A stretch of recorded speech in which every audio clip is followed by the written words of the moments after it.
প্রায় 1 লক্ষ শালপাতা দিয়ে তৈরি হয়েছে সরস্বতী পুজো মণ্ডপ। বীরভূম জেলার ময়ূরেশ্বর থানার অন্তর্গত কোটাসুর সোনালী সংঘের 23তম বর্ষে এই মণ্ডপটি তৈরি করেছে পুজো উদ্যোক্তারা নিজেই। আর এই চিত্র উঠে এলো বুধবার দুপুর 12টা নাগাদ। মূলত ময়ূরেশ্বরের সোনালী সংঘ বিভিন্ন বছর বিভিন্ন রকম থিম উপহার দিয়ে এসেছে এলাকাবাসীকে। কখনো এই পুজো মণ্ডপে থিম ফুটিয়ে তোলা হয়েছে কুমোর পাড়ার গরুর গাড়ি, কখনো প্যারিসের আইফেল টাওয়ারের ন্যায় পূজা মণ্ডপ তৈরি করা হয়েছে থার্মোকল দিয়ে বিয়ে বাড়ির আদলে টোপরের পুজো মণ্ডপ, কখনো পুজো উদ্যোক্তারা নিজের হাতেই তৈরি করেছেন বাদামের মহাসরস্বতী। আর এই বছর অর্থাৎ 2024 সালের 23তম বর্ষে কয়েক লক্ষ শালপাতা দিয়ে তৈরি করা হয়েছে সোনালী সংঘের পুজো মণ্ডপ। চলতি বছরে থিমের নামকরণ করা হয়েছে পত্রকুটিরে বাগদেবী। আর এই পুজো মণ্ডপে জেলা তথা রাজ্যের বিভিন্ন প্রান্ত থেকে জমায়েত হয়েছে মানুষজন। তবে কেনই বা এই পুজো মণ্ডপে এই বছর শালপাতা দিয়ে তৈরি করা হলো সে নিয়ে বিস্তারিত জানিয়েছেন পুজো উদ্যোক্তারা। সরস্বতী পুজো মানেই অন্যরকম মেজাজ ফিরে আসে যুব সমাজের কাছে। ঠিক সেই মতো বিভিন্ন জায়গা থেকে যুব সমাজ জমায়েত হয়েছে এই পুজো মণ্ডপে। ঠিক সেই রকমই পুজো মণ্ডপ দর্শন করতে এসেছে পিউ দাস। তিনি জানিয়েছেন, সরস্বতী পুজো মানেই কোটাসুর সোনালী সংঘ। এখানে আমি প্রত্যেক বছর আসি ও আগামী দিনেও আসব। কোটাসুর থেকে সুকান্ত মণ্ডল ও ভিক্টর মোল্লার রিপোর্ট, বীরভূম নিউজ। এটা খুব সুন্দর তৈরি করেছে, দেখতে পাচ্ছি শালপাতা ডিজাইন পুরোটাই। মা সরস্বতীর যে মূর্তিটা সেটা খুবই সুন্দর করা হয়েছে এদিকে। আর চারিদিকটা বেশ সুন্দর একটা প্রকৃতির মধ্যে এটা তৈরি করা হয়েছে, খুব সুন্দর লাগছে। আজকে প্ল্যান বলতে সামনে পরীক্ষা আমাদের 11, তো আজকে একটু এদিক ঘুরবো আর খিচুড়ি খাবো, বন্ধুদের সাথে মজা করবো, দিকে বাড়ি। হ্যাঁ, এখনো আনলাকি। আমার নাম সুপ্রিয় মন্ডল। অবশ্যই খুবই ভালো। এই তো আমাদের এখানে ঘুরছি কোটাসুরের মধ্যেই, তো এখানেই থাকি যেহেতু বাইরে কোথাও যাওয়ার প্ল্যান থাকে না, বা মানে আমাদের এই জায়গাটা ঘুরে দেখার ইচ্ছা থাকে আর কি সরস্বতী পুজোতে। অবশ্যই সোনালী সংঘ তো আসতেই হবে।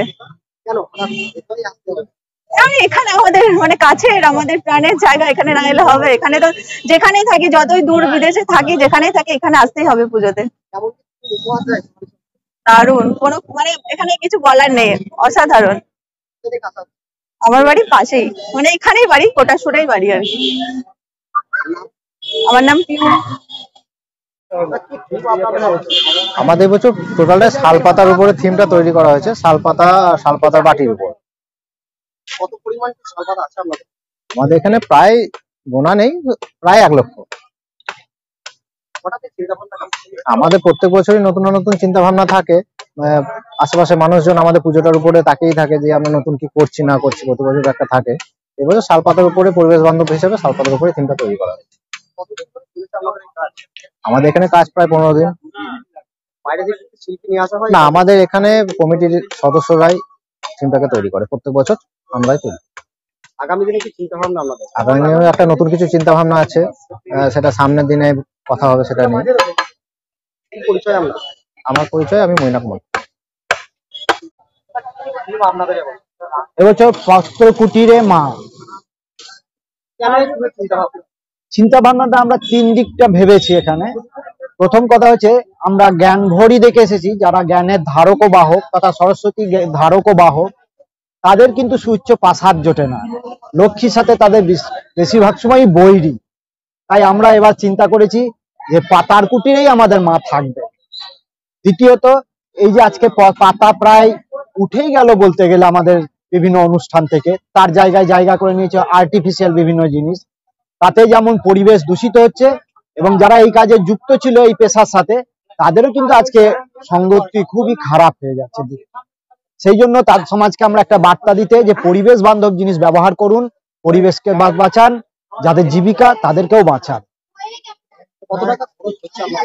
আমাদের এবার টোটাল বাজেট আছে প্রায় 1 লক্ষ টাকা। আমি পরেশ ভান্ডারী, এখানকার থিমের পরিকল্পনা এবং রূপায়ক হিসাবে কাজ করি।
2 মিনিট দাঁড়াও।